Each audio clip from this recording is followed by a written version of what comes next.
Welcome to the ChatGPT podcast. I'm your host, Jaden Schaefer. Each episode, we dive into the latest developments in the exciting field of artificial intelligence, exploring its applications and potential impacts on our daily lives.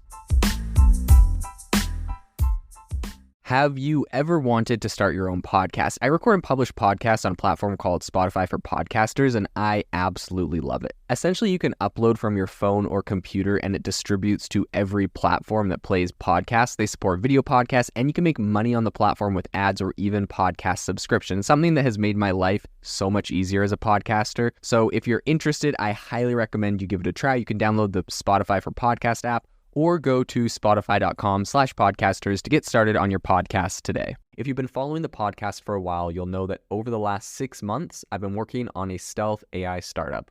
Of the hundreds of projects I've covered, this is the one that I believe has the greatest potential. So today I'm excited to announce AIBox. AIBox is a no-code AI app building platform paired with the App Store for AI that lets you monetize your AI tools. The platform lets you build apps by linking together AI models like ChatGPT, Midjourney, and 11 Labs. Eventually will integrate with software like Gmail, Trello, and Salesforce, so you can use AI to automate every function in your organization.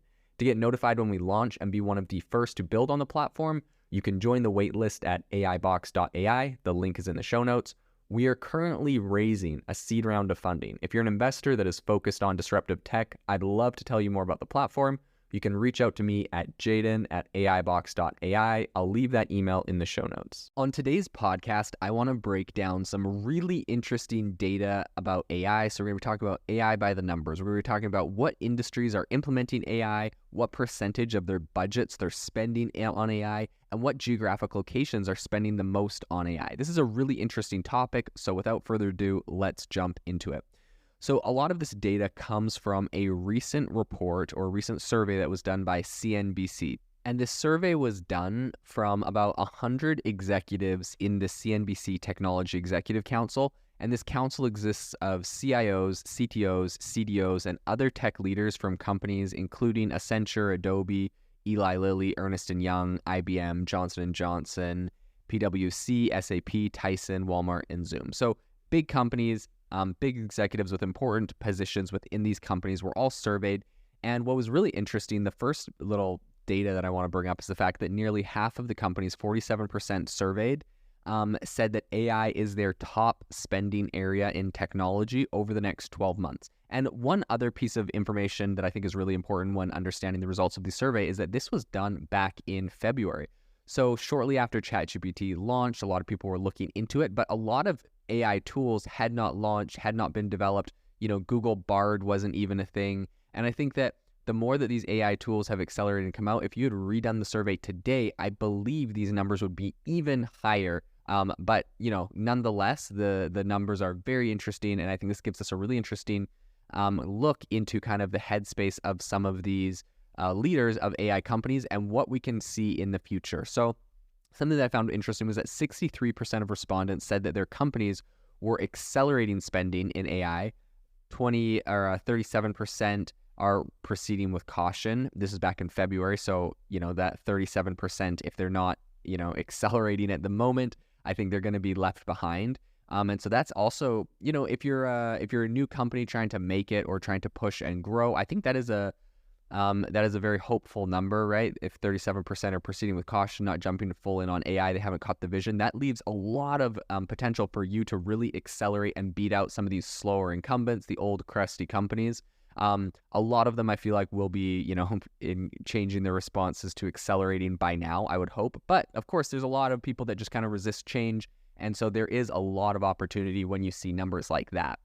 I think what's really notable is that no one said that they were not invested in AI. According to the survey of the 100 executives, all of them were currently and actively invested in it.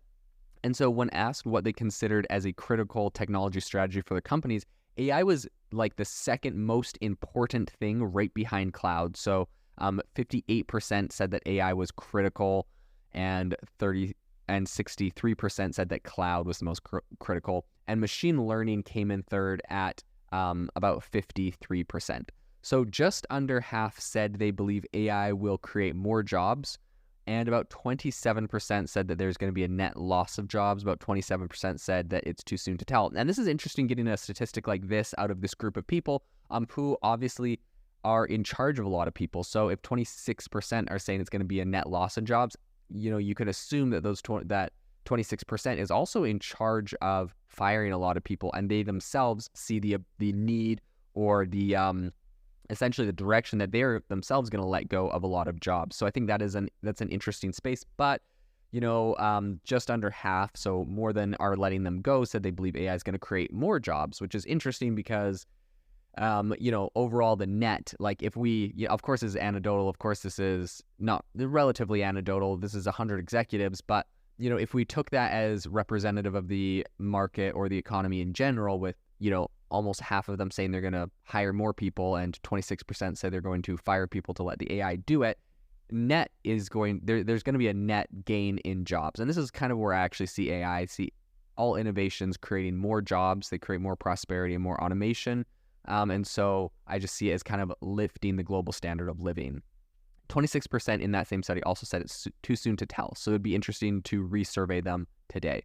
About 53% of the executives noted that tech spending has slowed due to higher interest rates, and they believe that could possibly trigger a recession, which is interesting. That's over half of them are, tech spending is slowed, but they're all spending more on AI, meaning if you are a tech company and you are not incorporating AI into your products and into your services, you are going to be seeing dwindling sales, while people that are really at the forefront of AI, NVIDIA or other people that are really interfacing with AI, and in that space are seeing record sales. Okay, a really quick update on this podcast episode. I feel like I need to say, I think earlier I said this was done in February. This survey was actually conducted between May 15th and June 20th. So this is actually very recent data. Not perhaps the most recent data, right? If you got some of these responses in May, but very recent data if this survey just closed, at the end of last month. So that's just a little caveat I wanted to throw in here for the episode.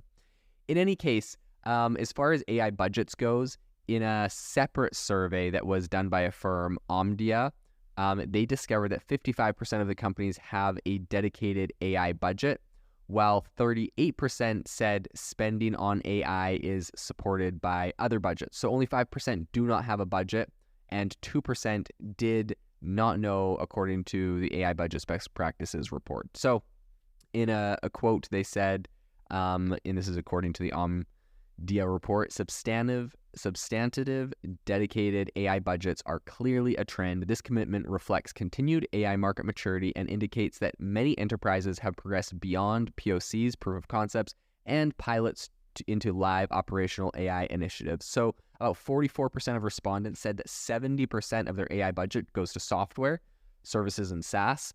And then only 20% actually said that 70% of their budget goes to personnel and resources. But I think this is really interesting.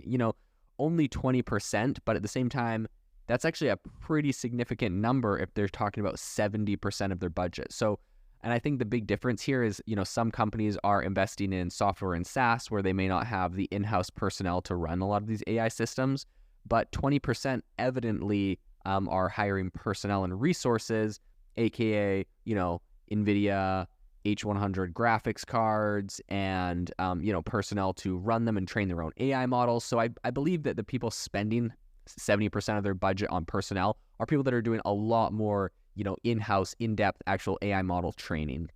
About 36% said their budget is roughly evenly split between the two. So I think what's really interesting when we're looking at this from a geographic perspective, companies in parts of Asia apparently are spending more than AI, spending more on AI than the West is. About 52% of respondents in Oceania, Eastern, and Southern Asia are currently spending $1 million or more a year. And contrasting that 52% to Western Europe's 47% and 38% in North America that are spending over $1 million.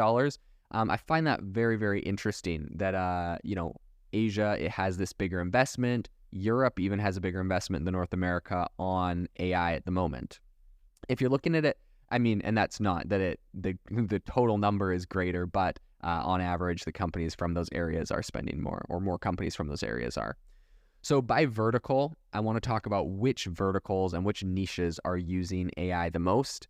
and how their, budgets are divided.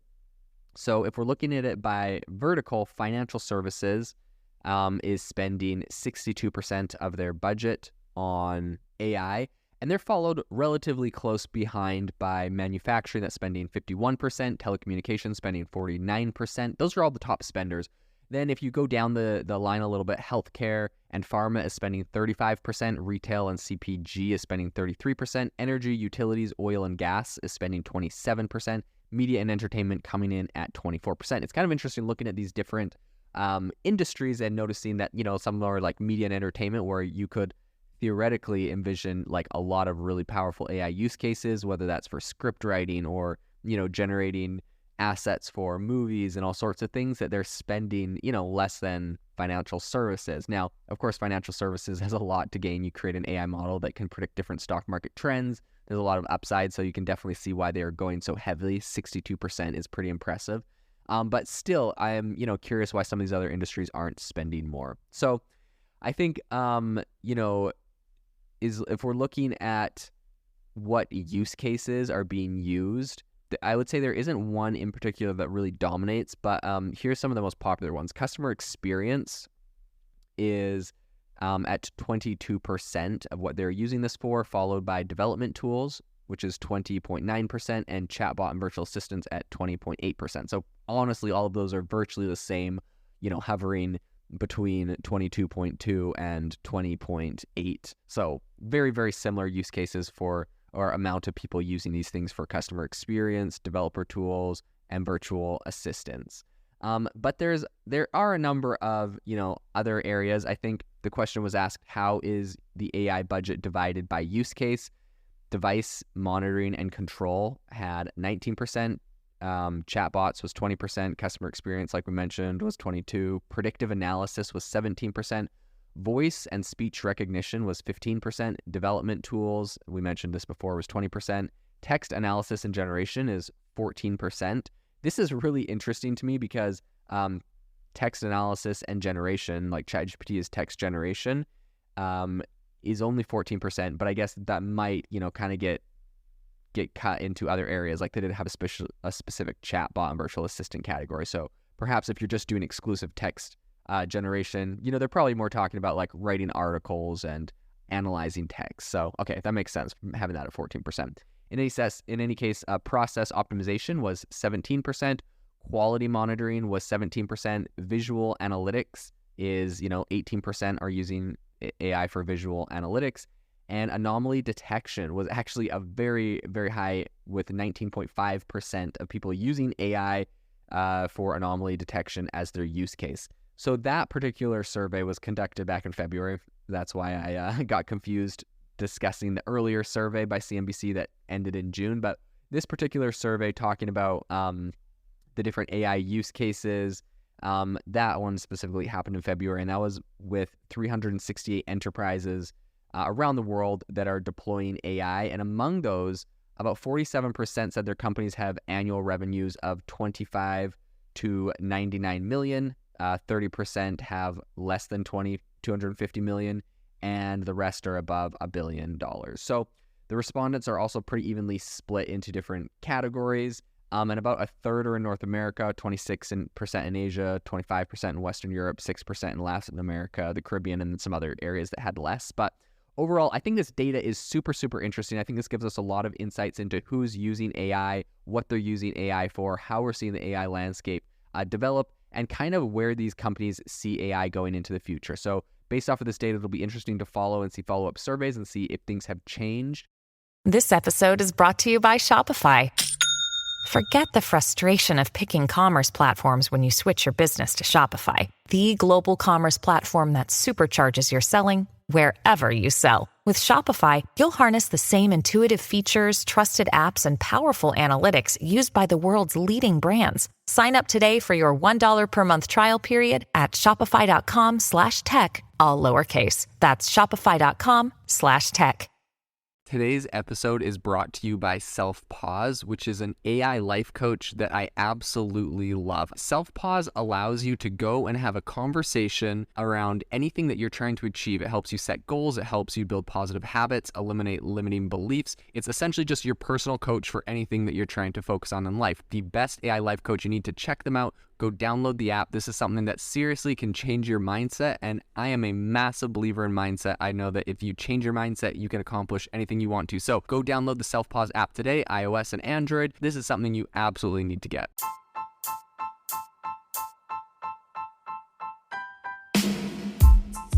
You've been listening to the ChatGPT podcast. Make sure to rate us wherever you listen to your podcasts and have a fantastic week.